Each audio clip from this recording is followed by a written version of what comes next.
Bonjour et bienvenue dans cette vidéo consacrée à l'Epic Collection X-Men Proteus, paru chez Panini Comics et disponible au prix de 32€ pour la version hardcover et 28€ pour la version souple.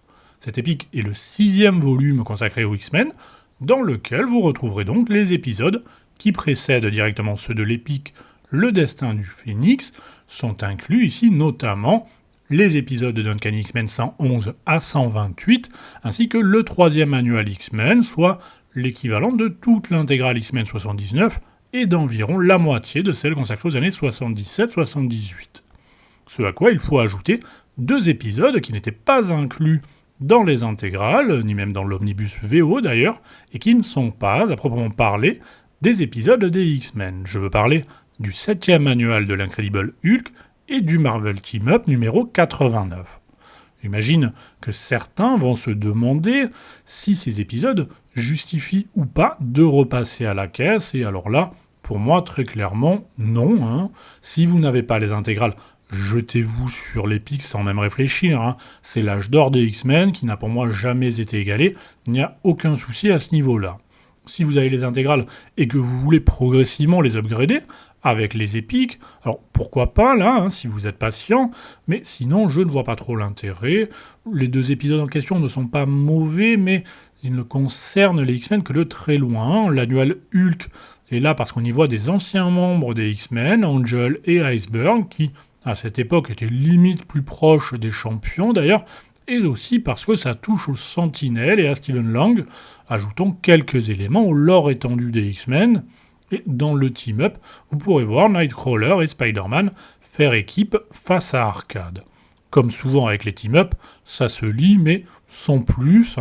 Après, il faut reconnaître que l'épisode passe d'autant mieux qu'il est mis juste après les Uncanny X-Men 123 et 124, dans lesquels figure l'affrontement historique entre les X-Men et Arcade, et où Spider-Man faisait d'ailleurs un petit caméo, donc d'une certaine manière, on a un peu moins une impression de cassure à la lecture qu'avec l'annual Hulk, où là tu te dis, bon, c'est peut-être un peu too much.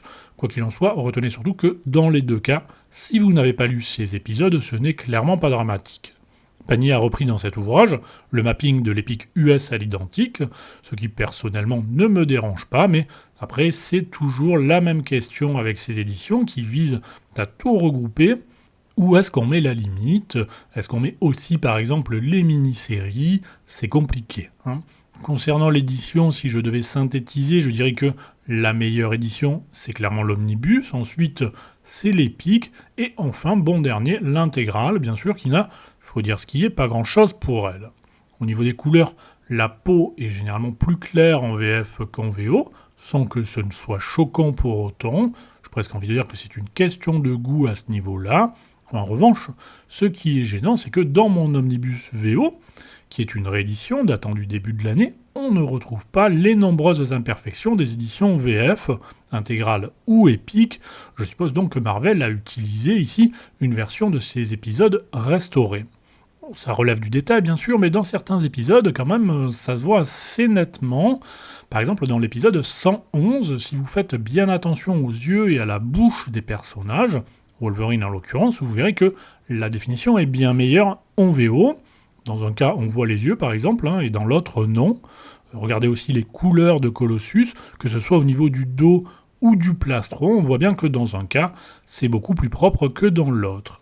Quelques pages plus loin, on voit également qu'en VF, épique comme intégrale, la nuque de Wolverine, dans cette case, est de la couleur du costume de Jean, ce qui n'est pas le cas en VO.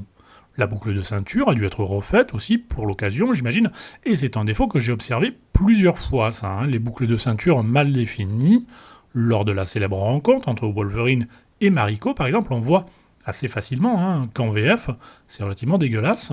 Je passe vite sur le fait de traduire Too Many Rules par trop de grimaces, on sait que c'est une traduction libre, mais regardez la taille de Wolverine, comme dirait l'autre, il n'y a pas photo, en VF, la ceinture c'est juste une tache rouge grossière.